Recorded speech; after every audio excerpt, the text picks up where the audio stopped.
Ariel into the room and hope that he remembers that Ariel is on live YouTube. Morning, Ariel. I'm on live YouTube. You're on live YouTube. Well done. You've remembered. Yes. Excellent. Very, very pleasant. In fact, it's kind of fitting because Kevin's about to set fire to himself, and Ariel, you've got the emergency instructions behind you. So Kevin has managed to restrict the performance of his laptop fan so that it's not heard far and wide, but it may result in combustion of his laptop at some point during the show. I don't think we've ever actually had a stunt on the show. That could make the news. It could make the news. Rick, it's only a stunt if it's intentional. It's a disaster if it happens unintentionally. It's a stunt if you mean to do it. Watch podcast ends in tragedy. That's never happened before. So, Kevin, if this is the last time we speak to you, we enjoyed your company. I'm glad we got to know you. And who would you? But most importantly, who of the aBlogtoWatch team would you like to donate your watch collection to? Because it's always important to have these things recorded. Will, as a lawyer, will know that this is entirely a legal process, isn't it, Will? Yes. Entirely. Everything is fully binding. Wow. Yeah. Think of it this way. Rather than a free-for-all and people sort of like kicking and screaming for your collection, you can bequeath specific watches to who you think will enjoy them or not enjoy them. This is a lot of power, Kevin. Okay, Kevin. This sounds like a game. So what's your worst watch, and which one of us are you giving it to? No, there's no such thing as a worst watch, but I'm definitely going to give. Oh yes, there is. I'm going to give my Bremont to the Urwerk. I've already got one. Give it to Will. You've already got one. All right, Will, you get my Bremont. Bremont Bamford, you get that. Thank you. Thanks. The mad one has to go to Ripley because he's mad. Very fitting. I won't win a raffle, so this works out perfectly for me. Have you not got something with a stone dial you can give Ripley, no? Some Zelos thing, some meteorite number. Oh, I would love one of those, but they always go so quickly. You know, all I need to do is just make a collab and just shave a piece off of this, and it can become one of the dials. Good idea. And Ariel, I think I will give you. Oh, what can I give you? Oh wow! Oh, I'll bequeath to you a Speedmaster. Oh, because you're always flying around. That's nice. Is this legally binding, Will? It's fully enforceable, and I'll be in court this afternoon if I don't. See I will build a small shrine to it. I will never wear it. I will just have a little pedestal on the wall with a picture of your face, clearly dressed as a general, and the watch sitting there, and a slight floral bouquet, maybe a cut orange next to it.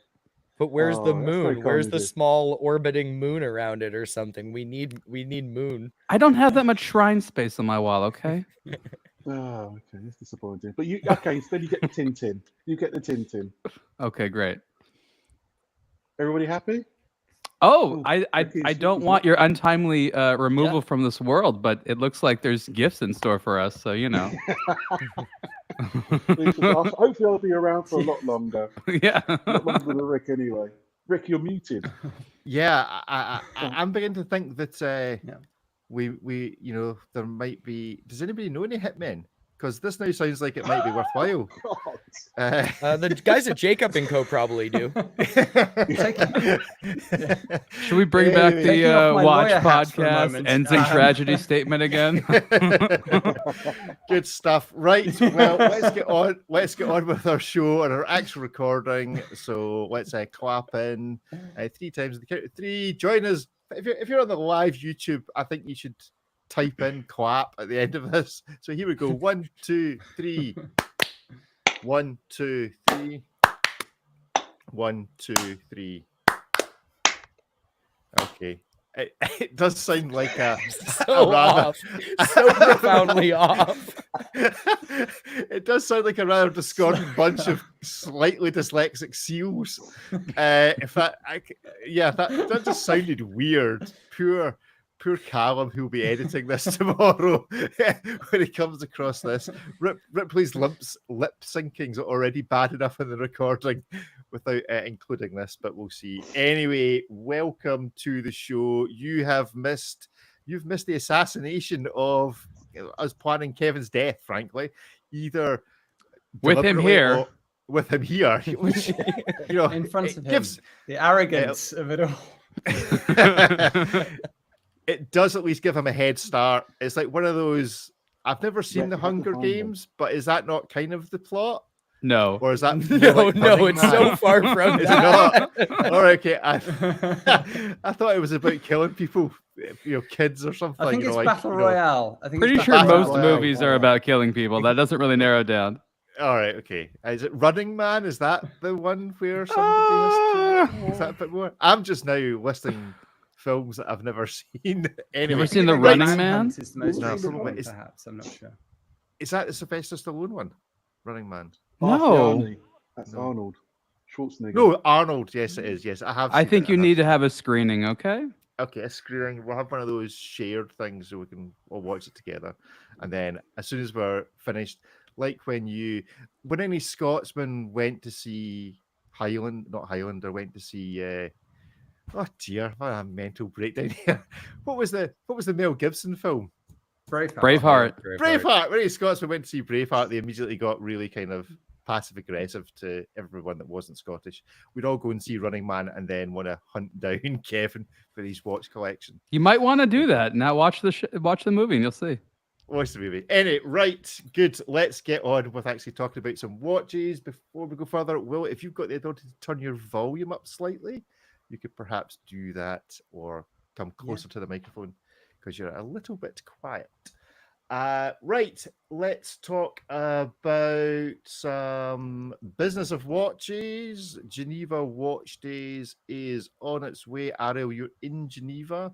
Yes. One of the stories of the week on Watch Pro, this particular coverage, is Chanel buying a stake in MB&F. I suspect this might get a bit of a chatter at the show itself. MB&F being one of, I think, do they call themselves a founder member of Geneva Watch Days or just a kind of main sponsor? But they were certainly one of the folk responsible for setting up. And Max, having said he'd never sell to anyone, has said he'll sell 25 or sold 25% to Chanel. Is this important or does it not actually matter? I don't know if it matters nowadays. Maybe it would have mattered in the first several years of MB&F. You know, you're talking about a company that's 20 years old, essentially. And for them to have endured all that they did, set up international distribution and stuff like that, they did it alone, they did it independent, and ostensibly more or less how Max Busser wanted it. You're absolutely right that he's made a lot of statements over the years that contradict this type of move. But we've had several years of a lot of uncertainty. We've have him and his team who want stability. The news was very opaque in terms of what it actually meant. I spoke personally with their team a little bit, and I was like, guys, everyone's basically just copying and pasting this press release without discussing what actually happened and why. He's like, well, they're really sensitive about that. I'm like, yeah, but we're not going to write about it, just speculate. We don't know the details. And he understands that. I think there's lots of hints where he talks about this ensures the sustainability or an ongoing operation and whatever. I mean, that's unclear why that is the fact. We do know that Chanel has a stake in a couple of brands like that. And I think the big question is, what does Chanel get out of this? Right? Like, we understand what MB&F gets out of this. What does Chanel get out of it? And I think that's really some of the biggest unanswered questions. I mean, MB&F isn't a factory. They can't, produce parts for Chanel. There's expertise. They can help Chanel do certain things. For me, that's really the question, is what exactly does Chanel want out of it right now? And if Chanel doesn't want anything, then why was MB&F compelled to give such a big stake? I think another big part of it is with that stake came a bunch of money. So I think they took a bunch of cash, and that's now in reserves. And there, for whatever reason, I think some of the moral of the story is that even a company like MB&F probably doesn't have the cash flow that people might imagine.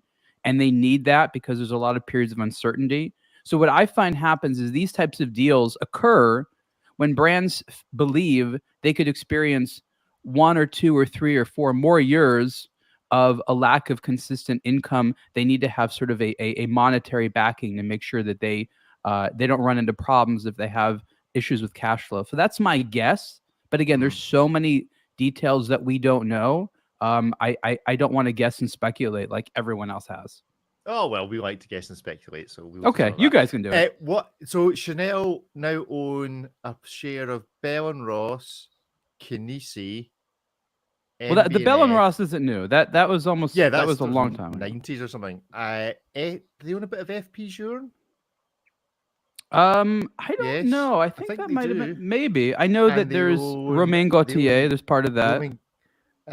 Roman, I think that's it. I think they own a bit of FP Journe, Roman Gauthier. So they're kind of, they do seem to be just quietly building themselves a little watch empire, as well as producing their own watches. Well, Ripley, for many years, Chanel was working through APRP, that is now owned by Audemars Piguet, for a lot of their high complications, their tourbillons and stuff like that was made through them. That didn't work out amazingly for Chanel. One of the reasons was some of those watches were flops. There were some really crazy ones, that weird J12 that you have the crown that comes through through the dial. There was that weird one. There were some of the tourbillons. They're all cool watches, but they didn't do that well. So I think Chanel has been in a strange position where getting super high-end stuff made literally requires them having a stake in these suppliers and things like that. So, but again, I don't know that Chanel's empire of watches depends on $50,000 and up timepieces. Ripley, Kevin, Will, any thoughts on this? What it says about MB&F currently? Do we know if this includes the MAD thing, or is that a separate, like these non-MB&F MAD watches that they're selling thousands of? Is that a separate company? One of the many questions we don't have answers to. Right, I'm guessing it's part of it, but I don't think that's what Chanel was interested in. But maybe I don't know. I think that there's one company, corporate, entity that owns MB&F, and they paid for 20. I think it was a 25% stake. And again, this was probably in exchange for a big lump of cash. Big lump of cash. Will, how much would you have paid for 25% of MB&F? I think, I don't know. I'm struggling to see what Chanel's interest is, other than trying to, I suppose, buy some further credibility in the watch game. I'm not sure in terms of the economics of it. As Ariel said, there's lots of kind of unanswered questions around it, but I don't know. I also have a soft spot for the J12 Chanel watch in a strange way, in black. I quite like it, but yeah, I mean, MB&F is seen as being quite a cool brand, I think. So perhaps they're just buying some further street cred. I'm not sure. Ripley, a man known for his street cred. All the street cred. I don't know. I could see this being a good thing for, if you look at the brands that Chanel kind of partners with or owns a stake in, they're very much in the opposite offering of Chanel, not necessarily from a price point perspective, but from the type of watches and the type of ones they speak to. Chanel's a big fashion brand. Outside of just watches, they produce a bunch of other stuff. And the average person who buys a Chanel watch isn't necessarily like a dyed-in-the-wool watch enthusiast.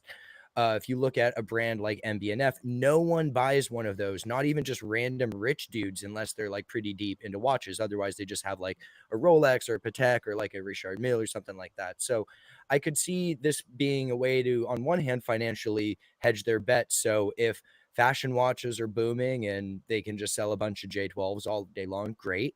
And if things are kind of shifting the other way towards these high value enthusiast driven pieces, that's how you get into sort of the other ones, like MB&F. Now, obviously, Kinesi is a movement manufacturer, but MB&F also does cool stuff via their network of Max's friends in the greater category of the term. And so this might be an interesting way for Chanel to sort of tap that network with a pre-existing partner that has these relationships, rather than broaching all of these random individual companies that some of them are basically single artisans or workshops to do the cool stuff for them. So I could easily see whether they're after some of the little technical things MB&F does, maybe some of their just network as far as the suppliers, either on the art or movement side. But I could see this being something where it does benefit Chanel's own product catalog, outside of just, using the investment as a monetary tool. Kevin, ever been tempted to buy an MB&F as this big independent brand, and would its ownership now clearly not by a big independent brand ever doing to put you off. Like, does this move them into a different category? They're no longer the funky indie brand breaking all the rules, doing all the things because they're owned by a great big French empire.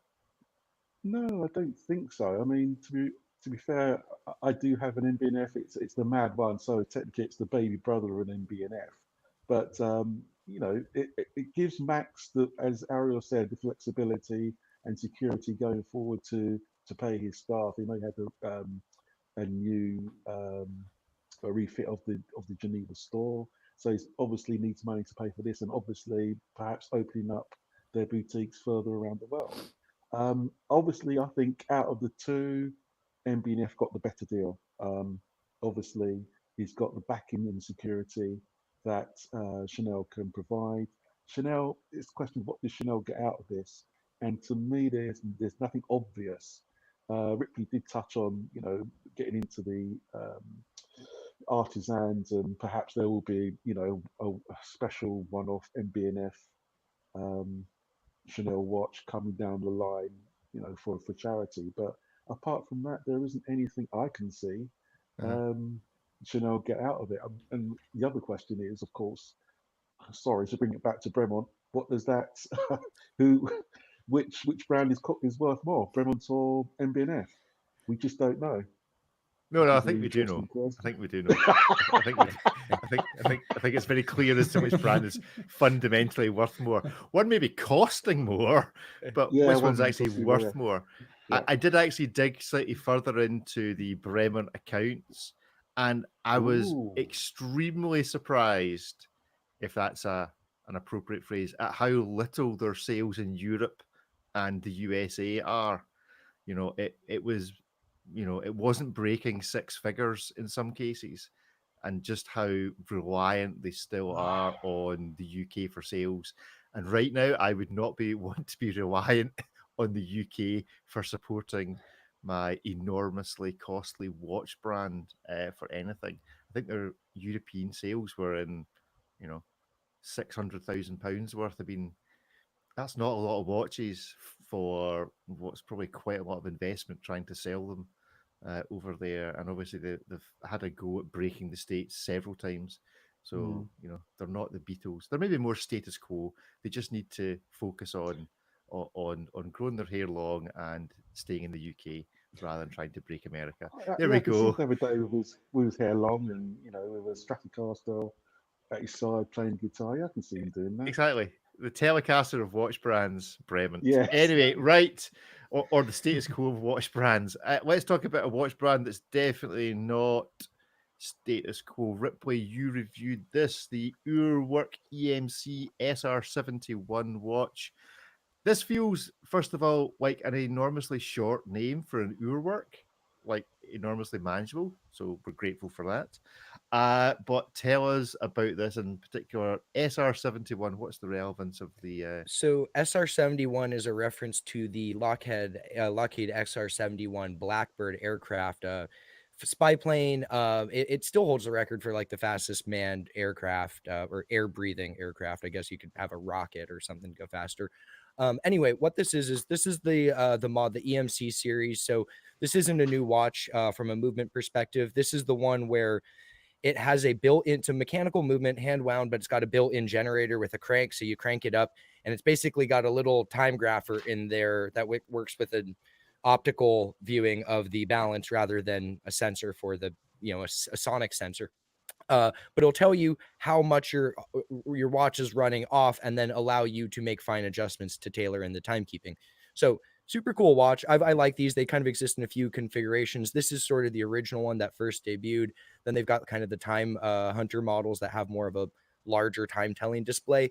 The cool part about this one is the hand crank for it is made out of the special titanium alloy that was cut from the fuselage of an actual SR-71 aircraft. So it's not regular titanium like grade 2, grade 5. It's got a bunch of other bits in it and has a very long chemical name, and its exact composition is a bit murky. But they basically remelted down that metal and turned it into the crank for this. And then the rest of the watch sort of features a much more kind of instrument inspired aesthetic with the yellow accents on the movement, blacked out case, kind of that Velcro style flight strap. And this was done in collaboration with Dreamland, which is sort of this like aviation inspired kind of lifestyle brand. And one of the guys behind it, Jason, is someone that Ariel and I both know. So I was surprised to see his name on the press release, but I think it's a super cool watch and might be, aesthetically speaking, my favorite one of the EMC series. Yeah, I think aesthetically speaking, it's probably one of my favorite Urwerks. I love the look of this. It seemed to be not being terribly well received for the looks, but I think it's awesome. Anybody else thoughts? Yeah, let's not forget that the EMC was never exactly heralded in as the beauty watch of the century. It was always sort of a weird one out, and it took. I mean, imagine explaining it to someone. Yeah, it's a watch, but I crank it to see if it's accurate, and if it's not, I do something about it. Like there's a lot of things to explain about this to the layperson. Ripley's correct that a buddy of ours was responsible for this, and I remember seeing a lot of the metal. And it wasn't really that glamorous. It was like chunks of torn off titanium that looked like from like a wreck that were sort of like melted down and turned to this. So I can attest this is this is real titanium, ostensibly from I mean there was a lot of mishaps with these planes, right? So you had to work closely with the team that actually worked with these in Nevada and stuff like that to get that. It is an interesting take on the Urwerk concept. It sort of imagines it as an aviation instrument. So I like the sort of fantasy element there. It's sort of like, what if the pilots of this wore this high tech thing? So for me, this is Urwerk going into the world of, I wouldn't call it science fiction, but historical fiction, where we look longingly and nostalgically upon something and say, I want these tools to have been part of it. I think the actual SR-71 pilots were wearing Accutrons, actually. Yeah, the Accutron astronauts. Yes. Yeah. So I think the relevance there is that while those were, electronic watches that were quite accurate, this is a mechanical watch, but has an electronic component to help keep it accurate. So there's sort of like these nuanced, relationship building connections between this watch and the whole thing. But it's sort of like with watches and cars. They don't always really need a super good cohesive thing between them, but you like cars, you like watches, it makes sense. Same thing here. You like planes and military history, and you like watches, and you just sort of wanted to all go together. So I think this is fun. This is very much a limited edition that has a cool presentation. The box it comes in is sort of this cool yellow. It's like a yellow pelican that matches the sort of back there. So an interesting limited edition, a good collaboration. And I think this stuff is particularly relevant right now because it adds our love of tools, but also sort of this male fantasies that we like to chat about. So in that regard, I think this is going to be very successful. Yeah, and I mean, there's really not a lot of them because production's obviously limited by the titanium that could go there. So the piece, I believe, is made to celebrate the anniversary of the EMC collection. So it's been 10 years. So I believe they're doing 10 of these watches in total.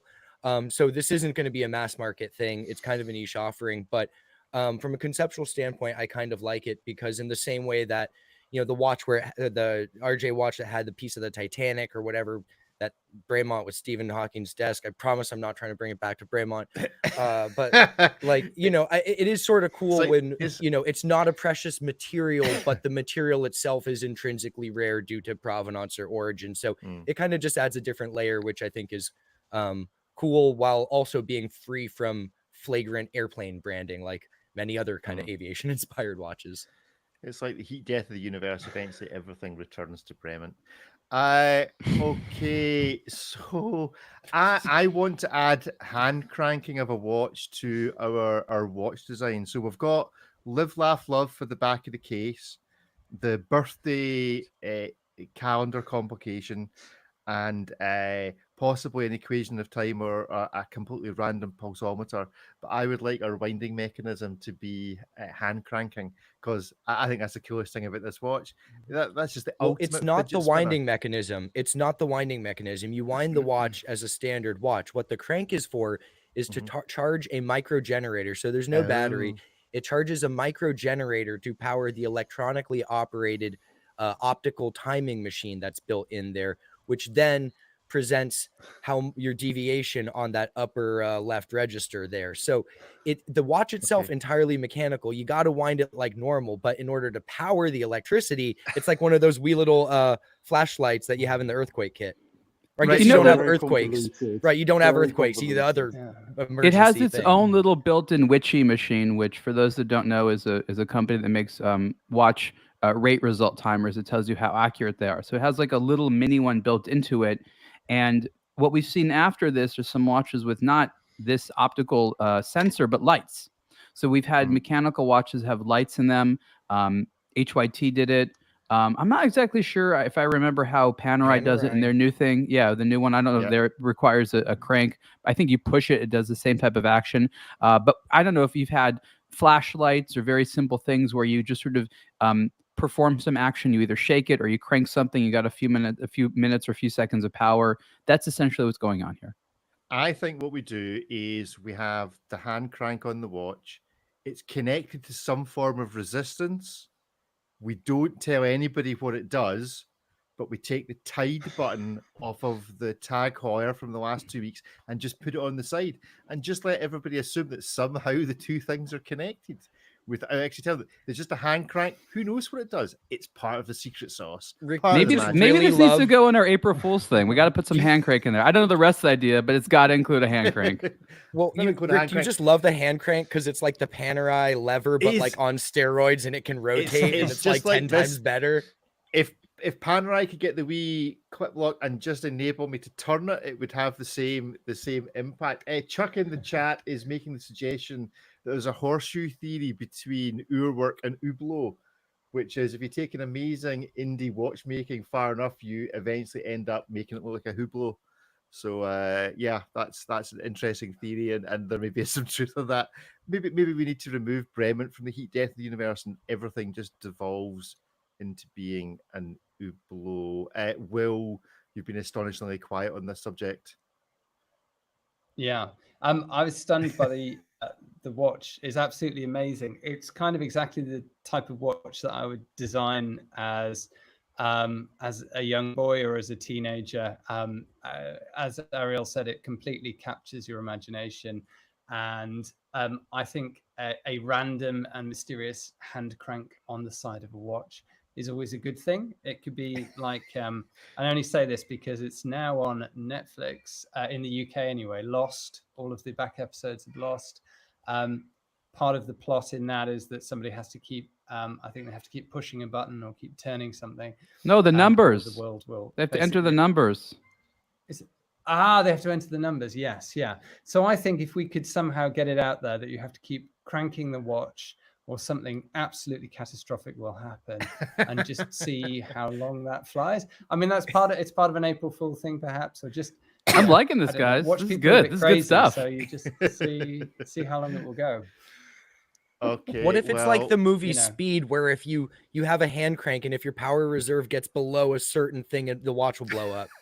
Yeah, that sounds good to me. Or it turns into an Hublot. Transforms. Well, there's something here, guys. There's some comedy waiting to be released here. Let's do that. Let's turn it into a Hublot. See what I did there? Look at that. That's just a remarkable segueing.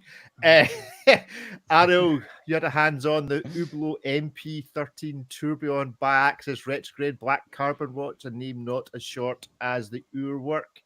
I think it's priced similarly to the Urwerk. We'll find out in a wee moment as I scroll down.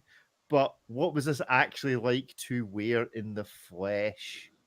So this is sort of I'll call it a 1.5 generation, because it was sort of a watch that had a similar system. It had the biaxial tourbillon in this place. It used a similar case shape. They've enhanced the dial a little bit. One of the things I find interesting about this watch is no one ever asked for this. Like, you know what I really want? I want 2 retrograde hands and a biaxial tourbillon placed there with this shape. Like, no one thought to themselves, this is my dream. But now that Hublot built it, you're like, oh, okay, that's kind of interesting. There seems to be this department at Hublot which still is trying to push the envelope for these high-end movements where they do new things. There is a collector base for this. This is sort of very, very niche for Hublot, but again, it makes the whole company look better that they can do stuff like this.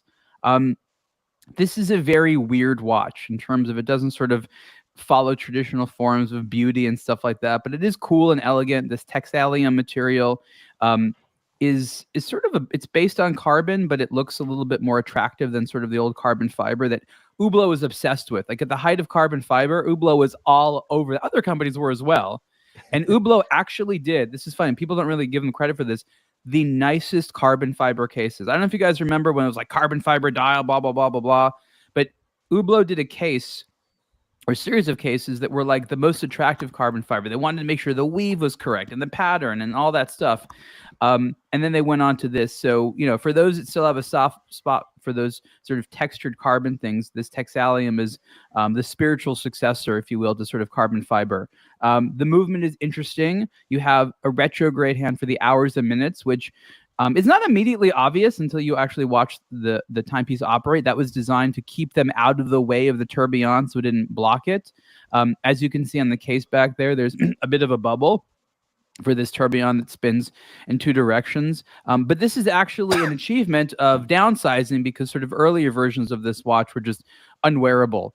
So this is definitely wearable. It's big. So again, there is a collector out there who's for this. Any of us, I think, would be actually proud to wear this, but it's one of those weird ones I don't think just ends up on a lot of grail lists.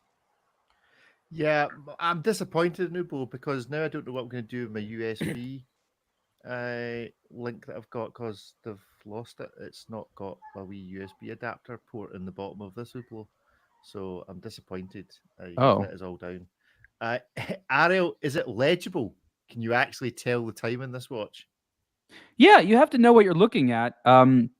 You follow the hand across the hour scale, and then you follow it across the minute scale. It's not hard to read once you get the hang of it. There's a power reserve indicator.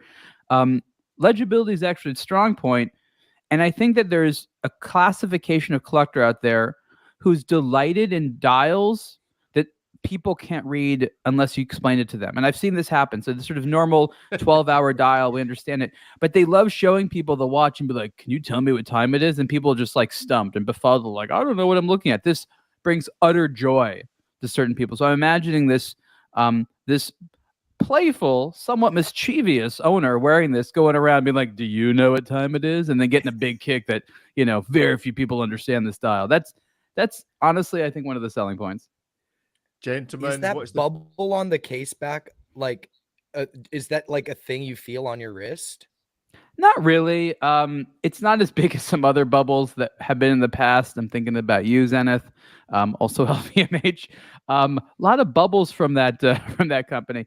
But no, it's there. But honestly, you can have several millimeters of bubble on the back of a watch, and oddly, you won't feel it because it'll kind of just sink into your skin. But yeah, at a point, you're like, "What's going on?" Anybody ever had experience of having to show someone how to tell the time on a watch when they've been asked what time it is? When was the last time someone who was asked what time it was randomly? It happens to me a lot, ironically. I was just asked what time it was the other day, and I got to consult my watch and happily tell the person that it was 10 till 4. But Rick's right. There was like a decade where no one asked that question, but then it made a comeback. I don't know what happened, but it made a comeback. I was once asked if I knew what the time was while I was standing underneath Big Ben. I'm like, guys, look behind you. One of the most famous clocks in the world. It is telling the right time. You don't need to know it off my iPhone. But a lot of times that could be an opener to show me your watch and not see if it's worth stealing. So we're understandably suspicious about engaging with the public on this. 100%. I was standing beside two very burly security guards in the queue to get into a parliamentary reception at the time. It was all a bit weird. But there we go. This or the previous Urwerk watch, Kevin? Oh, this 100%. This Hublot ticks all the boxes for me. Quote Kevin, this Hublot ticks all the boxes for me. It's a good ad right there, you know, a little quote, testimonial there. I do like some of the works that they do, some of the watches they have come out with. I mean, going back to the Classique was for me is a great watch, very understated. But that's at one end, and now this is at the other end of the spectrum of what they produced. It's amazing.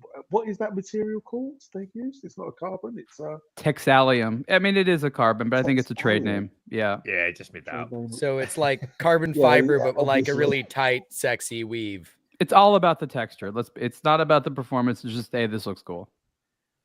It does look cool. 100. Let's see, tell me how much it costs. Chuck in the chat, and bear in mind you can join us on a Tuesday morning UK time when we record this for all the live. You then get the preamble and the post match. So Chuck is suggesting that his point has just been proved in that if you hang around long enough, everything from an independent watch brand eventually becomes an Hublot. There we go. Right. So let's go from that to this. Just because it seems like we're just going to review 3 very expensive watches that are all kind of just as crazy as each other. And we can decide which one was our favorite. The Roger Dubuis Orbis in Machina watch with central flying tourbillon, because who doesn't want a central flying tourbillon? David reviewed this. Unfortunately, he's not here. Ariel, have you seen this watch? Yeah. Live in the flesh. Yeah, I saw it. What were your thoughts? It's skeletonized, so you get that whole wrist hair effect through the watch, which always seems to be kind of like, yeah, we spent hundreds of thousands of pounds making your watch see through, and then what you see is the back of your wrist. It doesn't sound like as much of an achievement when you kind of put it that way, but is it distracting? It's a very common thing in pictures where you look at these watches where, as you said, you can see through to the back. If it's not your wrist, you're immediately offended. If it is, you're just like, oh, okay. This one, you don't see a lot of it, okay? It's only that little sort of narrow ring around the periphery where you see it. It's not like some others where there's just like arm hair, arm hair, arm hair. So I'd say that that's not really an issue here at all. This is more an interesting advancement of their, they're the focus on tourbillons. It's all about the double tourbillon. They call their single tourbillon watches literally mono tourbillon, like just to distinguish, like, oh, we have some with more of these. You couldn't have a symmetrical thing like this with two tourbillons unless you wanted to stack them and have one on the front and one on the back. Hey, that's something no one's done before. So I think that's interesting because for so many years, Roger Dubuis was selling watches like all the other ones with an eccentric off-center tourbillon. If you want a symmetrical dial, you couldn't really do it. So there's a novelty, I think, in-house to have a centered tourbillon. This was a hard thing to do for many years. I remember Omega was one of the few companies that had the central tourbillon, and when you spoke to watchmakers, you can see it's hard to do. In this case, the watch has to be so thick that the hands are either have to be stacked underneath it or on the sides of it. And you see here that there are traditional hands, but they're not shaped straight. They have this interesting geometry that allows them to sort of go to the sides of it. So there's a lot of interesting micro engineering that had to go here. It is true that Roger Dubuis is a bit late to the party of the central tourbillon, but they may have the only one which has the Geneva Seal certification. So this is novel for the brand and for their cohort of tourbillon collectors, that this offers something new. In the world of horology, are they pushing new boundaries? Not so much, but the world of central tourbillons is still, at least compared to other ones, a bit niche. And when you see the tourbillon in the center, it is pretty cool as opposed to being just a little bit lower or a bit to the side or whatever. But again, you're talking about slight differences of flavors of watches that all cost, well over 100. This is over 200,000. So I hope that's an explanation. Is this the Knights of the Round Table watch without either the Knights or the Round Table? Sorta. There'll be more of that coming too. Well, I'm looking at the structure of it, and it kind of looks a lot like that kind of mechanism, but without the wee little Knights or the thing, and they've kind of. You could tell that they wanted the center to actually be a spinning round table, like that's coming. Didn't they do a Knights of the Round Table mono tourbillon? There's like 508. Yeah, we wrote about it. I just looked it up. Here we go. Yeah, 580,000. This looks like David's wrist, or at least his shirt. From from 2023. So last year. This looks without the table or the knights. But I think for those who weren't looking for a Knights of the Round Table but like the concept of this piece, I do feel like this is a bit more approachable as a timepiece. the world's smallest demographic of consumers. I wanted the Knights of the Round Table. I just didn't want the Knights of the Round Table. No. I do feel Maybe there's a got one guess. half as Are well. you familiar with the game Guess Who? Is that Does an it involve American game? guessing who? Yeah, it does. But I feel like you have this row of people when you have to guess who it is for your opponent's shows. I feel there's a game to be played that way with watch journalists' wrists.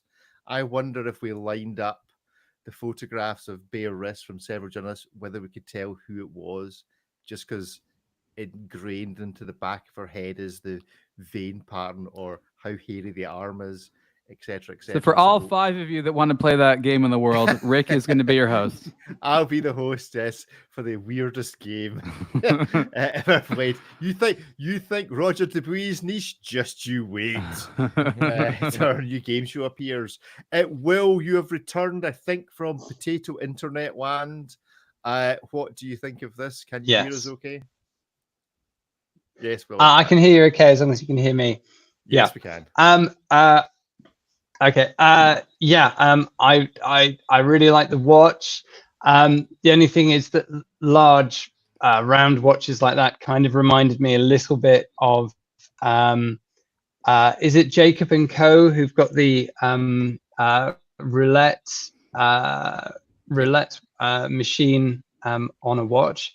It's one of them. And yeah, it's one of them. And I just kind of maybe I expect too much from my watches, but I just want to be spinning around randomly as I wished. So yeah, but it's Have you seen the HYT tourbillons? If you want randomly moving things around in the center, they have you covered, sir.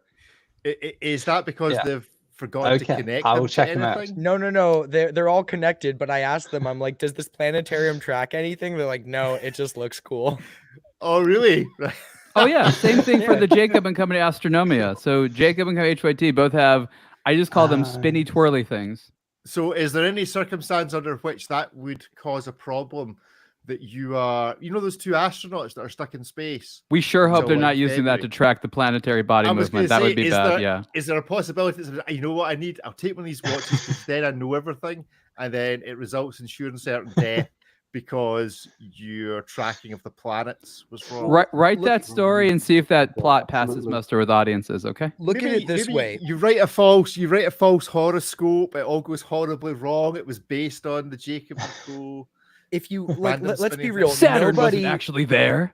nobody who has a watch that actually has a functioning planetarium in it is going to set that when they want to wear it. So just having it be like planets anachronistically moving through space is pretty much ideal. You just set the time and you go about your day, and you still get the effect of a bunch of stuff floating around on your watch, but you don't ever have to look at what position Mercury or Saturn is in when you're just trying to get out of the door in the morning. It kind of makes a lot of sense, a non-functioning planetarium.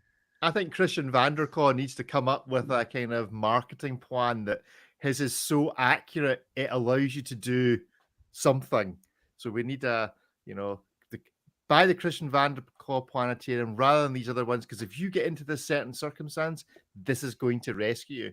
You can't see the North Star, but you can see Jupiter ascending. You'll know where you are in the world. It's like an alternate to the Breitling emergency. By the way, an April Fool's idea is slowly forming in this, okay? We don't have an idea yet for next time, and these things take a while to plan out. It's percolating. Omega would get defensive about the moon, though, if it made an appearance on the planetarium.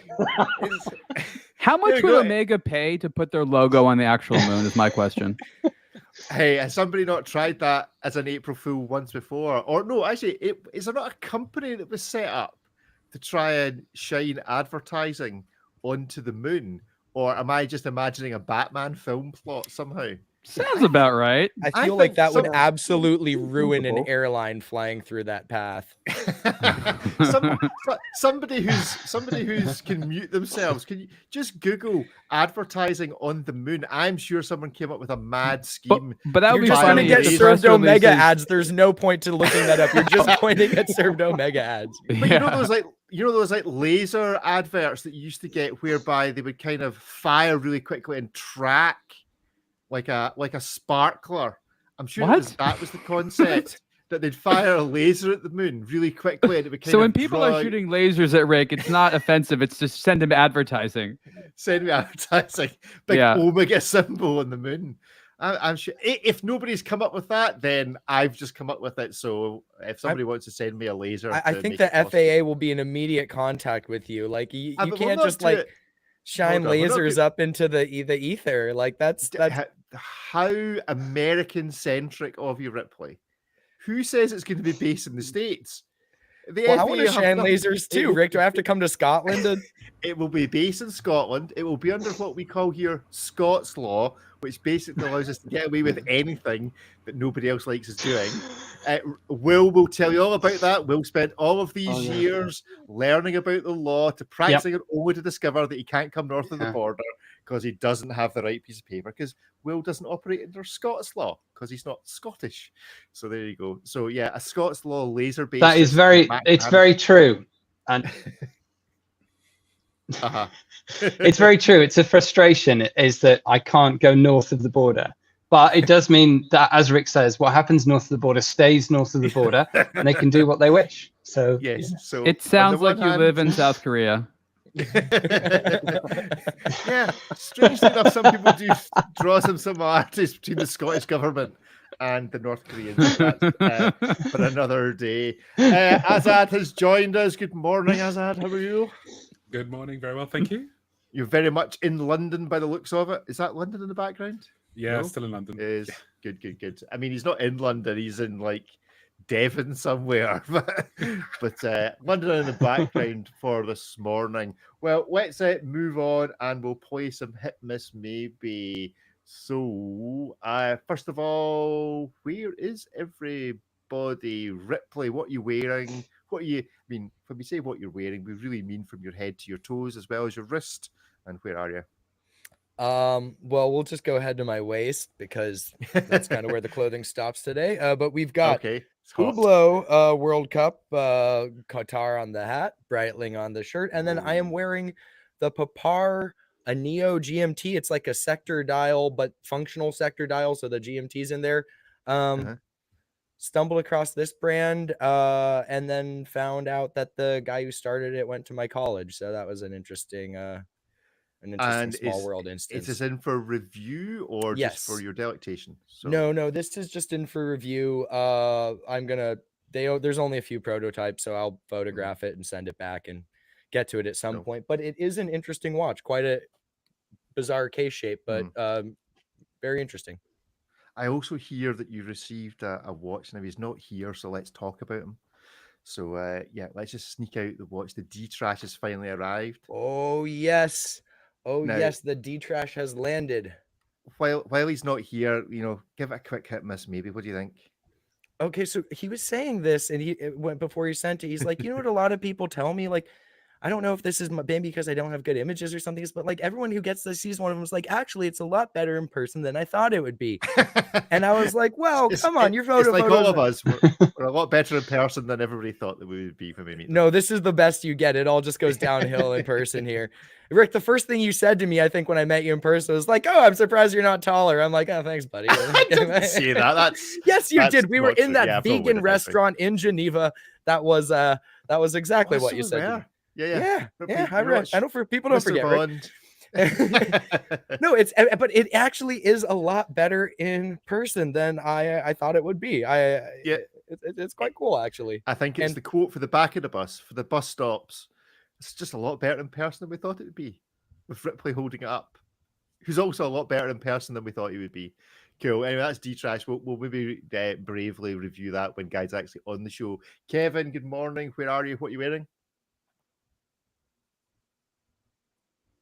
Good morning, everybody. I'm in Germany, a little place called Bremen. It's not so little, which is the north of Germany. You're in a place called Bremen, was that? He's Yeah, going back to Bremen. Not Fremont. No. no, way back to Bremen. No, Bremen. Nah, Bremen. Bremen. You got me going now. Bremen, which is south of Hamburg, about 50 miles south of Hamburg. Nice. See, that would have been a better story than crashing in a field, to be fair. But it's actually named after a town in Germany. Yeah, but then it would have to be a German brand, and the boys wouldn't do that, would they? Definitely not. The crashing in the field is a much better story, 100%. Fair enough. But, what are you wearing? At the moment, I'm wearing the Grand Seiko Skyflake. You can see it. Hold on. There we go. Very good. Cool. Very Not sure nice. your potato internet today from a hotel in Germany, as we know, German internet from Rob can be a bit shaky, which is a bit strange. So it is a Grand Seiko. We can't tell from the blurry images as to what it is inspired by. Would there be anything? It's like Mount Iawati on a foggy day. That's what it's inspired by in the mist. Something like that. I don't think it's a foggy day. I think it was just a bright summer's day, but definitely Mount Iawati, looking outside, getting inspiration. I think, it's the blues, this particular blue. So, yeah, it's beautiful, though. Skyflake. This might just be an excuse for Grand Seiko designers to spend hours sipping tea and just staring out the window aimlessly. Just like, 100%. what are you doing? I'm looking for inspiration. Don't disturb my... Never thought of that before. I'm waiting for the seasons to change. By winter, we might have a new concept for you guys. It's like Grand Seiko is full of work-shy watchmakers. Is that what we're saying? No. I just think like everything's inspired by nature, and some of these places are set in very beautiful surroundings. And if I worked there, I'd probably want to look out the window a lot too. I can only imagine the kind of watch designs we would come up with in Scotland if you had to be inspired by what you saw out the window. Is it possible to actually? It would be. We would have been. Which is what all prison fiction also boils down to. What you're able to see out of your cell. Okay. Hands off my country. Anyway, Ariel, where are you and what are you wearing? I am in Geneva. I arrived here last night. I will be here for about a week, as I guess this is Geneva Watch Days. I'm Geneva Watch Week, but I'm wearing again the Laco Hamburg DIN 8330, and I have to update my discussion of this watch a little bit. I was so naive to believe the information that they sent out to people that this was a friendly collaboration between Laco and Zinn. And I realized it didn't begin so friendly. It ended up friendly, where Laco may have emulated some of the things that Zinn felt that was proprietary, and there was a bit of a kerfuffle. That all ended up well. So I think that every one of these watches that Laco sells, Zinn makes a little bit of money. So everybody wins. But this is a really great travel watch. I really like traditional style pilot watches for their legibility. They kind of fit in a lot. So as a travel watch, I like it. Not the most, it's not glamorous, but it doesn't need to be. It's just tool watch. So that kind of story that there's like a weird thing between these two German companies and that it has this really great certification. Now I like it even more because it's a conflict watch. Conflict watch. Will, our flip-flopper in chief has returned. All hail Will. He is returned with potato internet, but he is back. Thank you. Where are you and what are you wearing? I need to go and crank the internet again. I think there's something I need to wind up somewhere. Urwerk power. Exactly. So I'm in Poland, just outside of Warsaw, which sounds, whenever I say that, it sounds like I'm on military maneuvers or something like that. I'm based just outside of Warsaw in a location I can't disclose to you now. All will become clear is okay on the news later. Yes, exactly. That way. So, what are you wearing on your wrist? I am wearing my Seiko Prospect Paddy Pepsi SKX. I don't know if it's an SKX. I don't think it is actually. I think it's an SPRA 21K1. Anyway, it's a chunky diver which I absolutely love, which has received such punishment and continues to keep very good time. So yeah, it's a good travel companion. Excellent. Well, breaking news beats, who's a regular on the chat on the show, has just said that he wishes that the Grand Seiko designers would take some hallucinogens, get out into the woods, and come up with whatever they get inspired by there. It sounds like a developing strategy. Azad, where are you and what are you wearing? I am in London, and I am wearing the Vertex M100 AC. Very nice. Oh, Vertex. I do like a Vertex. Yeah. Very clean, very clean. Right, well, let's see if you like these. Oh, I'm in Scotland. It's raining. I'm wearing a Panerai. It's really the only watch to wear it in this particular weather. Right. I'm not sure how well this would go down in Scottish weather. I'm not sure how well it will go down with all of us. Ripley, how well did it go down with you? The Tag Heuer Connected Caliber E4 45mm times Oracle Red Bull Racing Edition smartwatch. At what point do Tag stroke Hublot decide that there's only room for one of them within LVMH group for smart connected watches? No, there's And two different who's- types of rich dudes. Two different types of rich dudes. Right, okay. You know, there's a smattering of rich dudes who shop the LVMH brand. So this plays to a different market. It's like half the price of one of the Hublots. While the Hublots will give you all the teams, this is just for Red Bull and F1. But I think what's sort of interesting here is, yeah, there's some features that are sort of tailored to the race, where, you know, the race calendar, kind of, you got flags that progress throughout it. These are all virtual faces, let you know how the drivers are doing and whatnot. But what I think is kind of a more interesting thing is this is only for Red Bull. Tag's a sponsor of Red Bull. But if the rumors are true that as Rolex's contract ends for next year, LVMH, particularly Tag, would take their position, I could totally see this coming out in a non-Red Bull, like just standard F1 format, and have it be sort of like how the Hublot has the watches that are basically luxury spectator accessories for these super fans of the sports or teams. So this is just for Red Bull. I'm sure they'll sell a handful of them to the Red Bull super fans, and I'm sure we'll see these on the wrists of various, you know, crew members and whatnot in the pit. But I think this is just sort of them edging towards what very well may show up next year to commemorate the title sponsor as the timekeeper of F1. Other than that, it's just a 45mm titanium Tag connected watch. It's basically the same one we've got before, you know, with the Red Bull strap. So exciting that we have lost Rick. Oh. Yeah, I'm back. It was getting noise in the background. I muted myself. Yes, for. Anyway, right, let's vote on it. Hit, miss, or maybe. Hit, miss. Oh, I can't actually tell from Will's potato internet how he's voting. He's voting. Neither smudge. can I. Maybe. Maybe. Oh, that And does say Azad's a maybe. hit. It does say maybe. Excellent. Right. I think that this is a hit because of the strap. The strap looks cool. I couldn't care less about the watch. I've got an Apple Watch. If I want a connected watch, I'll actually use a watch that connects to things rather than its own wee niche. Ripley, how'd you vote? I said it's a miss. Red Bull's not my team, and if I am going to root for one of the Red Bull teams, I'd love to root for their B squad, which formerly, oh god, I mean they've been through a lot of things, but now they're that V carb one who have the tutor. But yeah, I just don't root for Red Bull. I think it's a little bit too narrow of a scope. I like the concept of it, but the fact that it's so specifically tailored to F1 fans that are also Red Bull fans, exclusively Red Bull fans, it's sort of like a 1 foot in, 1 foot out. I like that they're doing it, but this is just a kind of a half-baked execution because you can't swap the face to Mercedes because, IWC is the sponsor of Mercedes. You can't go to McLaren because Richard Mills got McLaren. Well, what about Ferrari? Richard Mills also got Ferrari. Well, how about Alpine? Nope, sorry, that's Moser.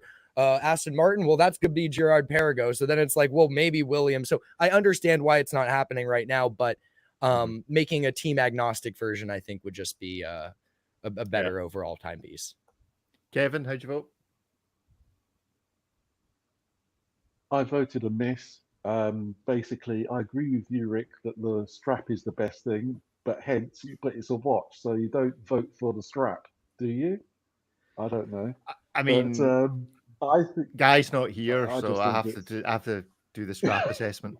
take is yeah, the strap is the best thing. I can't see the watch being a hit anywhere. I mean, Ricky says it's just for Red Bull people in the pit lanes. It's a nonsense for me, if you ask me. Oh, It's got not a in the 1 pit day lanes. power It's reserve. for Oh, Red Bull come on. fans on their couch. I'm sure we'll see them on the guys in the pits for promotional purposes, but no. Not on the couch. The guy on his yacht or something, something more grand. Okay. But yeah, This is literally like the rich guy spectator accessory. Do you suppose that the pit lane wearers of this watch change the watch faster when they leave the day's racing than they manage to change the car tires on the F1 car 100%. themselves? 100%. Which happens faster? Get this They off my are wrist. just Want my Rolex gutted they back don't on. get a Monaco like the drivers. Like if I was, Okay. I'd be so like Mercedes. They all get those performance chronos. It's basically a matte pilot with the team colors on it. Super cool watch. I would much rather have that IWC than like, hey, you're a crew member on Red Bull. Here's your 45 mil connected watch. Be like, oh man, maybe I will take that Mercedes contract. 100%. Oh, come on. This just looks so wrong. I mean, this is actually the coolest face, the one with the flags, because it progresses throughout the calendar. So at least you can see where you're at in the season. That's the only thing that's not like really Red Bull specific. Ariel, how'd you vote? Why? I voted a hit for, I think, slightly different reasons. This may not be ultimately the Tag Heuer Connected for me, but I do like that Tag Heuer is maybe one of the only companies that's quite pushing ahead with what a luxury smartwatch is supposed to be. They've invested in software developers. You can see that they're trying to push the forums. They're trying to make interesting types of collaborations. Arguably, this makes a little bit more sense than Hublot's, watch for soccer referees in terms of, the marketing. I think Red Bull is a very interesting company. You can't deny the proliferation and the amount of people that they have hired or that are fans of their various activities. So in terms of my interest in the luxury smartwatch segment moving forward, that is really what Tag Heuer is trying to do, and I celebrate it for that. If you are interested in smartwatches and want one with the Wear OS, Google's operating system, this is probably the best, if not only high-end one out there. You can get Google or a smartwatch, which is not particularly attractive, or you could get something like this, which just is going to give you a much better experience. So if you're trying to judge this in the vacuum against mechanical watches, it's a bit of an awkward thing, but for sort of the important burgeoning industry of luxury smartwatches, really Tag Heuer is sort of holding the baton, and so I have to celebrate them for that. Okay, Azad, are you celebrating them for that? Point. Go on, Kevin. So just one quick point on that. You say it's not by Google, of course. It's got the operating system. Google are infamous for dropping stuff. 2 years down the line, that software they'll say we're not going to update the software anymore, and that watch is going to be redundant. Well, who do you trust more to update the software, Google or Tag Heuer? Oh, neither. That's a fair comment. Does this not look remarkably like a Tudor logo on the back of this tag? They're both shields. Both shields, lots of shields. But it's not, because it's not filled in with the Tag Heuer colours. I see this and I think Tudor before I think tag. But anyway, there we go. Moot point. Azad, how'd you vote? I voted for a hit. I think it's nice to see some real customization and application development being put forward for a theme, or, well, in this case, obviously for F1. I think that's exactly where smartwatches should be heading in general. The highest end watches out there are some of the upper end Apple watches. Samsung have just pretty much copied the high end Ultra watch from Apple as well in terms of its looks. But those are kind of retailing at about £600 ish in the UK without any kind of contract. And if you get one, obviously you can get it for cheaper. Obviously, for Tag, they're pushing the boat out a bit more, and they are really well made from what I've seen of the past ones. And that strap does look quite nice. So I think it's a hit for me, although I'll acknowledge it's it's very limited for the number of people that are going to buy it. But I think if you fall in that pool of people, I think you're going to really like this. And I don't really think, was it about $2,000, £2,000? This is retail for. I don't think that's 1950. particularly high, frankly, for a millionaire on a yacht. I can think of some much more expensive watches they'd be going for. Good stuff. Will, a question's been asked in the chat. You're in an undisclosed location somewhere in Poland wearing a Seiko diver. Are you actually in special ops? Are you a special ops lawyer? Is that really what you do? I think. Sorry, my internet's so bad. I didn't hear any of that, but I presume you're asking my opinion on the watch. It's sorry. Excellent way to dodge the question. Fantastic. Brilliant. Thank you. You'll need It's to my watch job. the It's my replay job. of this, Will. Okay, go on. Okay. So in flip-flop style, I said maybe, but do I go for a hit? I don't know. I said maybe because I think it does quite a few tool. I think the luxury smartwatch or the smartwatch market is evolving very quickly, and there are still lots of people who will change their smartwatch. And we're not talking about millionaires on yachts, but perhaps they're going to be outdated every a bit like a mobile phone, maybe every 4 or 5 years, the technology will have a big jump and people will update it. So this will capture those people. Of course, it's going to be for Red Bull fans, perhaps, but I don't know. I think it does those things quite well. The only thing I'm disappointed about is I think it's got a 1-day battery on it, which is disappointing considering I thought the technology could move on further to at least give us 2 or 3 days. And it's 45 mil. You can't put a bigger chargeable battery in there. Exactly. I'm not sure what's taking up all of the space, to be honest with you. I'm not a technical expert, but it doesn't seem like the size. I mean, obviously Apple has grown its Ultra watch, and I suspect a lot of that is just to make it look big and chunky. But yeah, I agree. I think it should have a better battery. I can see the market, and I do like the strap as well. It reminds me a bit of the Panerai Luna Rossa one as well. With it. Down there, but another yeah, watch. Which so I said maybe, but because of the strap.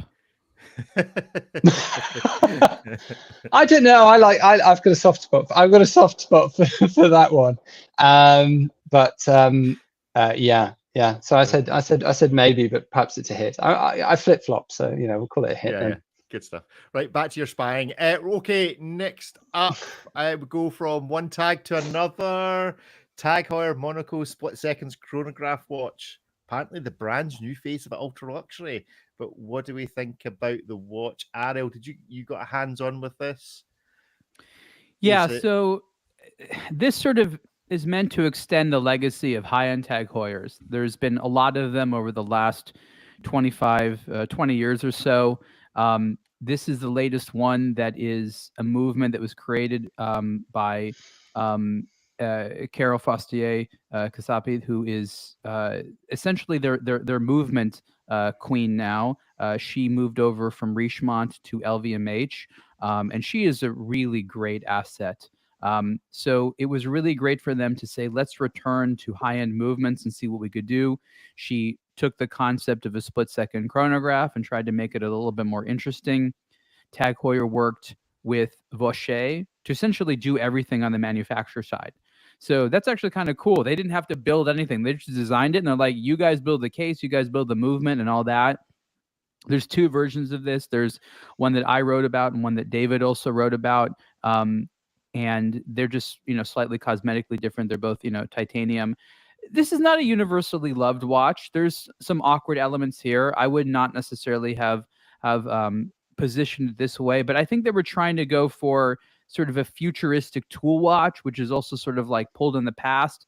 And I think that you can see the inherent struggle there, right? Because in some way you can't necessarily have something which is in the past, but also in the future. Once in a while it works, but you see them trying to make this a somewhat traditional watch by also making it a futuristic watch. And I think we'll all agree there's some cohesive issues there. Like the Monaco is supposed to be retro, as is a mechanical split-second chronograph, but you're trying to get a little bit futuristic with the case design and the dial and things like that. So there are a lot of interesting things here. It is a cool watch to wear. It's definitely a nice conversation piece. But in terms of it advancing haute horlogerie or giving us something deeply intellectual to talk about, maybe next year. Carol is working on a lot of things there, so I have a lot of faith in her and the team to do stuff like that. These are, you know, relatively limited. They're quite expensive. But I definitely think that this is a little bit of a weirder watch, and like other high-end tags, it's going to have, you know, a bit of a mixed opinion when it comes to the conversation about it. Okay. Count to three. Is it a hit, a miss, or a maybe? 1, 2, 3, go. Miss, hit, maybes. And we'll guess that Will is saying it's a hit. Good. Right, Ripley, how'd you vote? I said it's a hit. This is basically the commercially available version of their only watch piece. So if you were squeezed out of the budget for that piece unique, you can get your hands on the standard split-second chrono. But I think they're really cool. Like Ariel said, there's definitely some design cohesion issues. Those subdials just kind of look like postage stamps thrown on to this otherwise, you know, very technical looking thing. Like you said, the boxy case, but then you look over at the sides. But I weirdly like it. It's kind of a train wreck, but kind of a very interesting looking train wreck. But yeah, I do like it. And I think it's cool for Tag to keep doing this type of stuff so they don't just get cornered into the realm of like the entry level luxury brand, get your first paycheck and go get your Aqua Racer. But like, you know, no one really, but people immediately graduate that from Tag to other brands. I think it's important for them to kind of have a broader catalog. And while the Monaco already is positioned as more of a premium piece, you kind of need these halo offerings that just stand out. They're wild, they're crazy. I love how the case back's just like this huge, just faceted sapphire crystal. And it is different. You know, the Monaco, so many of the Monacos just sort of feel like subtle iterations of the same thing. This is remarkably different. Obviously, there is zero value proposition to be had here. It's breathtakingly expensive for a Tag, but at the same time, I also think it's really cool. And there's just a lot of things to kind of look at, even if it's not 100% great. So I think it's a really interesting watch. And I like the blue version here better than the previous execution. Kevin, is there enough worth looking at here to make you vote a hit? How'd you vote? I voted a hit. It is a bit of a car crash on the design at some point. So we've had a train crash and a car crash. Any advance? Aircraft crash? Boat sink? Aircraft crash, yeah. Well, there will be aircraft crashes if you have your laser going up from Scotland. Shooting them down. Yeah, it is lovely. I do like the exposed dial, the way it's opened up. Obviously, it is expensive. Would I buy one? No, but there's going to be a few people out there who will relish purchasing this watch. It is stunning in places. I think everything's come together, all the bad bits and the good bits, and it's made it something special. I mean, I love that side profile. With the normally bad brass, bits and good bits coming together make something distinctly average, but fair enough. Not in this instance, I can assure you. Instance. It is good. It is lovely. It is lovely. Good stuff. Remember, you can play along on the YouTube channel, a Blog to Watch Weekly Live. If you wish, you can also contact us. I do have some jingles, but I can't be bothered setting them up to play. The internet's already not working enough for me not to try and play music over it. But if you want to get in touch with the show on WhatsApp, it's +44 7386 690 897, or email the show podcast at aBlogtoWatch.com. Ariel, how'd you vote in the end, having reviewed it hands-on? I voted maybe simply because, you know, there's a lot of competition in this space. And this isn't necessarily my specific interest. The split-second chronograph has its fans out there. There are the Rattrapant, you know, nerds out there that like this type of thing. I find it fun. I respect how complicated it is to assemble, and I like a lot of what they did here. But it doesn't meet my particular aesthetic. And the dial isn't necessarily one that I'd want to look at all the time. I think, as other people have said, the back of the watch, where they took the sapphire crystal and they cut an interesting way to make it the case back, is by far the most interesting segment to me. And I haven't quite figured out how to wear watches, like upside down yet. So we'll get to that. Though there are some watches that allow you to do that. Very rare. So I think that they're onto something here, and I really respect that they're doing it. I'm sure that they'll sell out of it. But I didn't want it to be a hit right away. Working with Carol is still relatively new for them. They're still exploring this area. Let's see them make incremental improvements so that the next time or the one after that, we're like, wow, they've really come a far way. I think that's actually going to be more impressive than if all of a sudden they just hit one out of the park and just have a home run that everyone loves. So again, they'll do well with this one. But for sort of like our elite nerdery, I want to see them take this a little bit further, which is really hard, because politically at the brand, they want to make things desirable. They want to do affordable. They want to do high end. They want to do the past. They want to do the future. Like, how you integrate all those competing ideas into one timepiece becomes abundantly difficult. And so politics really gets in the way of those things. We're still not quite sure who's running Tag Heuer right now. So there's that. And that all contributes into the sort of like, ideological or creative vacuum. So we'll wait until that settles a bit. Good. Azad, how'd you vote? I voted for it as a hit. I think for me, when you kind of look at the design, you sort of think, well, let's pretend we were back in the 1960s and 70s, and we had all the technology of printing on the sapphire crystal and doing this kind of work. What would we come up with? It could look something a little bit like this. I still think it kind of retains a lot of the DNA from the original Monaco, but the skeletalization, the openness of the dial is done really well. It's all very symmetrical, which a lot of other watches don't achieve. I think it's really good looking. So yeah, hit for me. Cool. Will? It was a hit for me. I like the contrast of the modern and the classic design elements. It reminded me a little bit of, I suppose, kind of Bang & Olufsen, those stripped out design elements where you just have various shapes kind of contrasting with each other. And I liked was the strap on it. I'm not sure if that particularly worked, but otherwise I like it as something that's quite unique, and again is a conversation piece as well.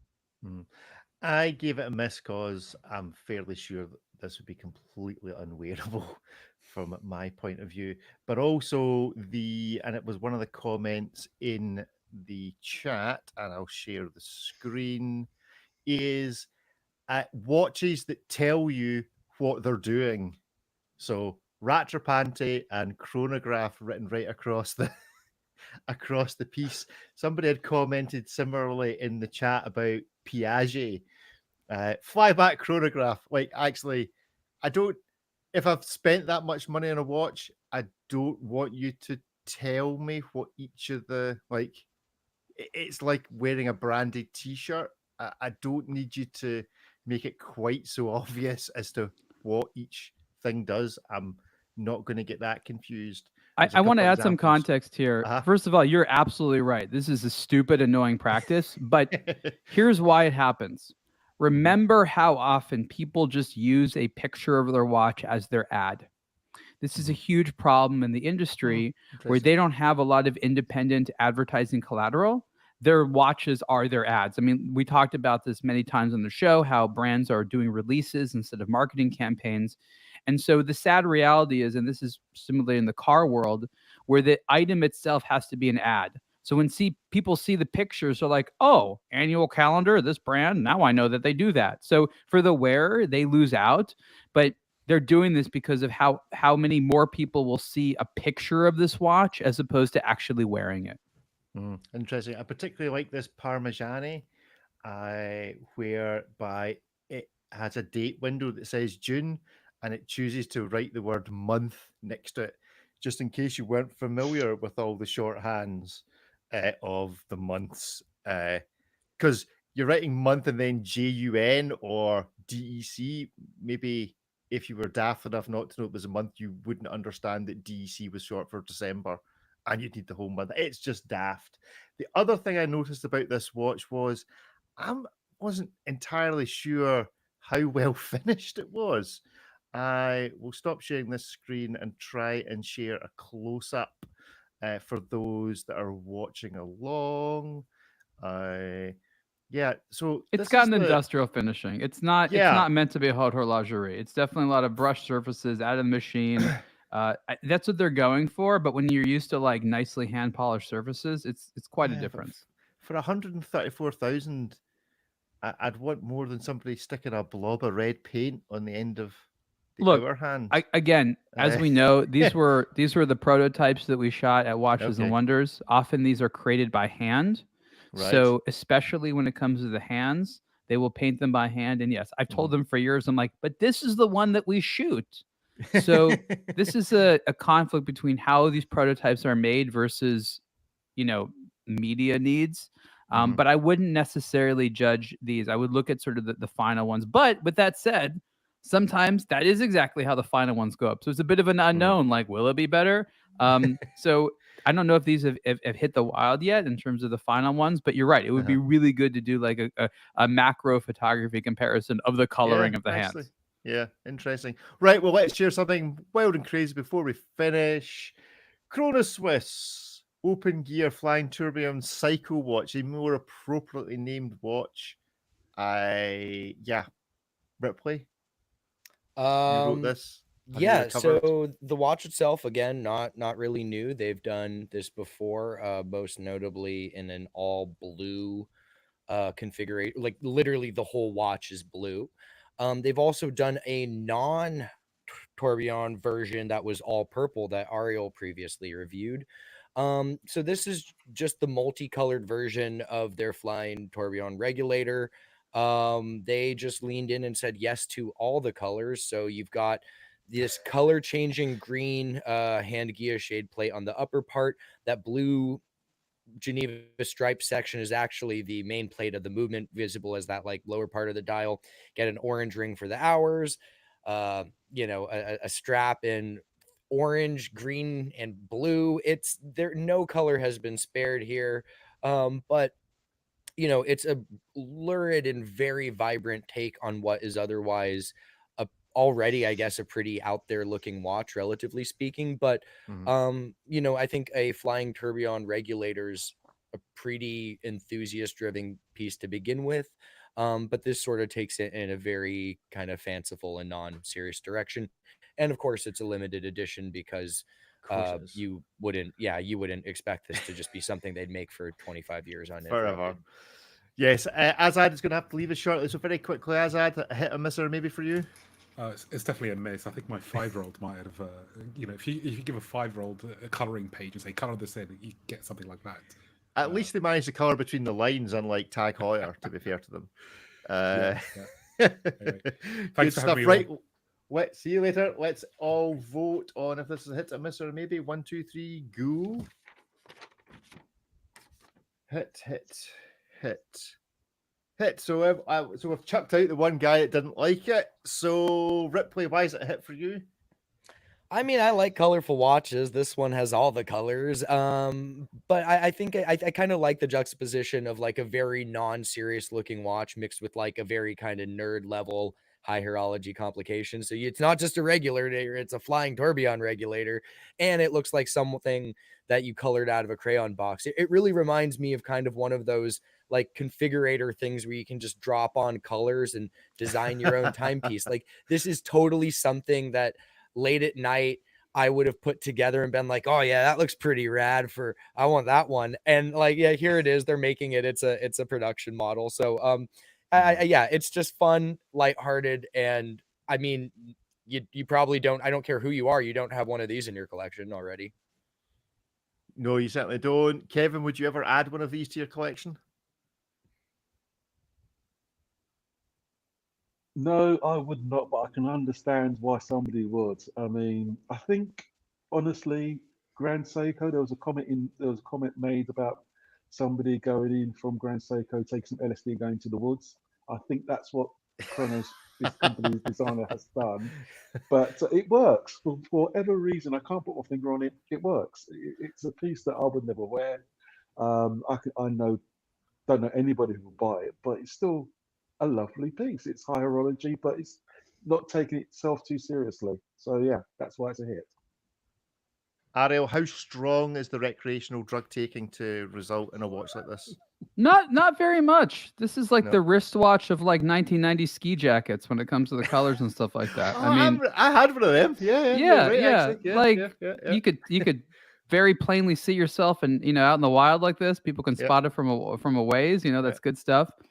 What you have here is them saying, what are all the different main colors that you can electroplate to metal? And let's play with that. You got the sort of the blues, the greens, the purples, that sort of orange. That it goes kind of to a yellow. There's sort of a brown. I guess those aren't super attractive, but these are sort of the main nice colors that you can achieve through that. Chronoswiss has been validated by doing blue ones and purple ones and things like that. So they've more or less seen that people will buy these things. And I think that's why this is not an LSD watch or something like that, because they've been making stuff substantially similar for a few years. They knew that they could get away with it. I feel that a missed opportunity was on the Tourbillon itself. Let's get some crazy colors there. I understand why they couldn't do that. The tolerances are so sensitive, and when you change certain things, you add a substrate, it can affect it. So unfortunately, the movement didn't receive the same crazy colors. Unclear if that would have been possible or not, but I can see at least some of those components getting a color treatment. Don't know how that would have affected the feasibility of assembling it or the cost, but again, this is already a Tourbillon, so those types of things I would expect. So as wild, that's what I think is interesting about this. It looks wild, but it's actually not that crazy in terms of what they had to do. They didn't have to invent any new processes. It just goes to show that there's a really healthy appetite for these very bold, colorful watches that I still think have a few more years of life left in them. Because of the way this metal coloring is done, will this chip? No, how will it could this age? scratch. It's Right, okay. electroplating, so it's bonded to the surface, but it is, like I said, bonded. So if you have a deep scratch, the surface, of course, will cut out.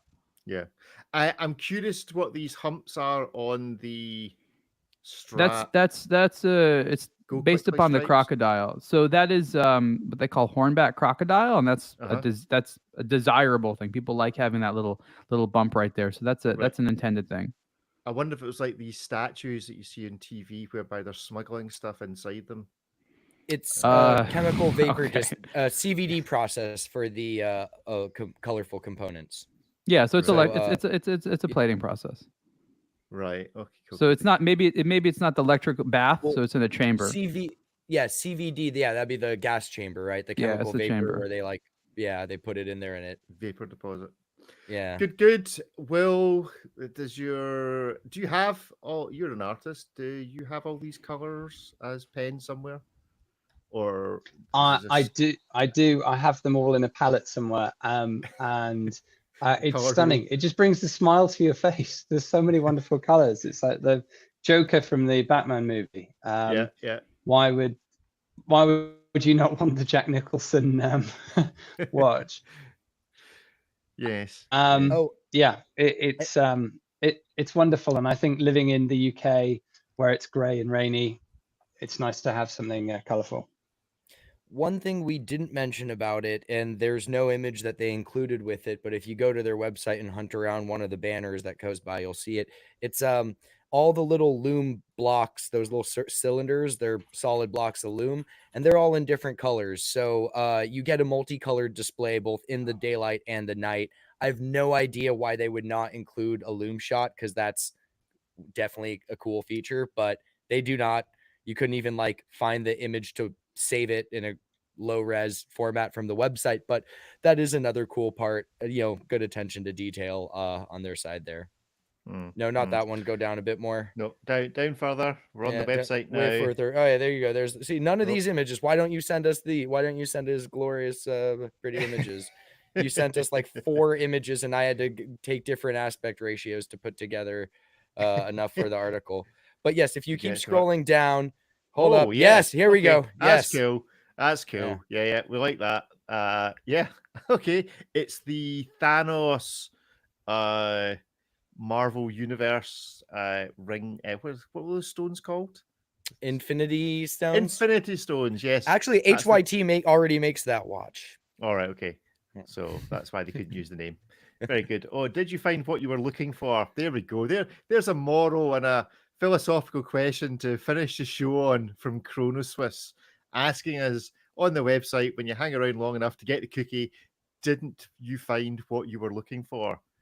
I just don't really understand. Should it not be, did you find what you were looking for? I don't know. It's a question for the ages, but I'm going to close that down because we're not buying one. Good stuff. Well, thank you, gentlemen, for joining us this week. Ariel, you're in Geneva. We may or we may not, depending on the timing, have a show live on the main aBlogtoWatch channel or somewhere on Thursday evening to go over a great big palette of hit miss maybe for the releases on the day of the first day of Geneva Watch Days. So look out for that. Ariel, anything you're particularly looking forward to seeing? We've obviously got all the embargo details in the background. Is there a brand we should be looking out for from all the embargoed stuff you've seen so far? That's a good question. I'm not going to speak specifically to embargoed stuff, though there are some interesting things. What's interesting to me, and I was talking about this yesterday with Ripley, is all the brand new companies. There's a number of completely new brands, more than 10 of them here. So going to the Beau Rivage Hotel, which is where many of the companies are displaying, is exciting for me because we'll get to see some brand new stuff, and some of them will be weird, some of them will be cool. Many of them will not be here a few years from now. Yeah. But, look, and we were talking, Ripley was like, well, they're riding on this whole like indie brand thing. I'm like, yeah, well, the Swiss, kind of invented the independent watch brand. And they've always very skewed high end, and they still skew high end. So you have the luxury micro brands, which are kind of cool to see, as well as the other things that they're trying. So that inventiveness is something that I'm really interested to see. So we'll have to chat about that after I get to view some of these new watches.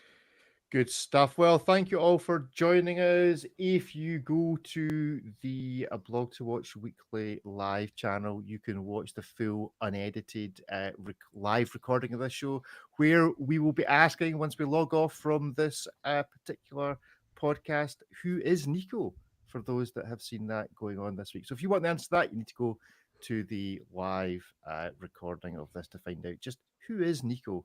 But other than that, we'll all say goodbye. Goodbye. Bye, everyone. Bye. Ciao. Bye-bye. Thank you. And we're still live. So, yes, who is Nico? I don't know if you saw any of this kicking off. The Nico that we know? The Nico that we know. There's a screenshot of Nico writing to Geneva Watch Days, his assistant, going, we would like to come over and do things, and how are you going to help us, and all the rest of it. Obviously looking to get, a complimentary hotel and all the rest of it. And the response from I don't know if it was the Instagram, was simply, who's Nico? Because clearly Nico's vast YouTubeage has not actually impacted the Swiss watch world quite as much as he thinks it has, in terms of whatever intern is working the Instagram channel. That's for all the rude things he said about Hublot. That is exactly. They know exactly who it is. They're just looking at him like, you spent years crapping on that company. No, absolutely boy. Not. New phone, who dis? Like, yeah, that's exactly what happened there. So that has kicked off. So I did think, now, yes, it may well be that it's just genuinely somebody in the background. I have no, somebody comes, Nico would, because they don't do an intro. It's just like, Nico would like to come to Geneva Watch Days, as if it was like the Queen of England would like to come. Oh yeah, some vague recollection of who the Queen of England or the King of England is, but somebody just saying Nico would like to come to Geneva to help you market and promote all your watches. Or I can't remember how it was phrased.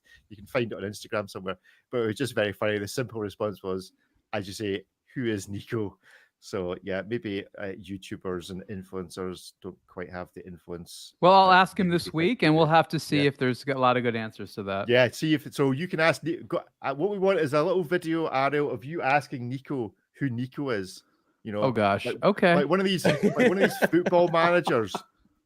I used to be involved in a large professional football team, and you always knew it was time for the manager the manager's time was nearing the end when he would speak in interviews in the third person. So you need to kind of when a football manager starts talking about themselves, like if I'm, I don't know, Jose Mourinho, you start doing an interview and Jose thinks that, and you start speaking like that, you know the end is near. So I wonder if you can phrase that to Nico, and let's have Nico speaking existentially about himself. I'll make sure that Nico remembers who he is. Yeah, exactly. Remind him who he is. Hold a mirror up to everything he's doing. Anyway, that's us for this week, gentlemen. Anything particularly exciting happening? Kevin, what's the date of your event? Oh, the date. Oh, the date is the 7th of September, Saturday. Excellent. It's the one in Brighton that I've organised. The Best of British 2024. We're going to have 11 brands. More people that come, the better. The first 100 people turn up will get a free drink. It's a free event, Scottish and you'll people. find, yeah, absolutely. They'll drink it before I don't worry. But yeah, we've got Fears, Farah, who else coming? Studio Underdog. 11 brands will be there. It's going to be great. Just Cool. British brands hanging out, having fun, drinking a lot. Good. What's not to like? Excellent. What's not to like? Excellent. Well, thank you, gentlemen, for joining us this week, and we will see you and all you good watchers and listeners again in a week's time. Goodbye. Bye, everyone. Bye, everyone. Bye. Bye. Bye-bye.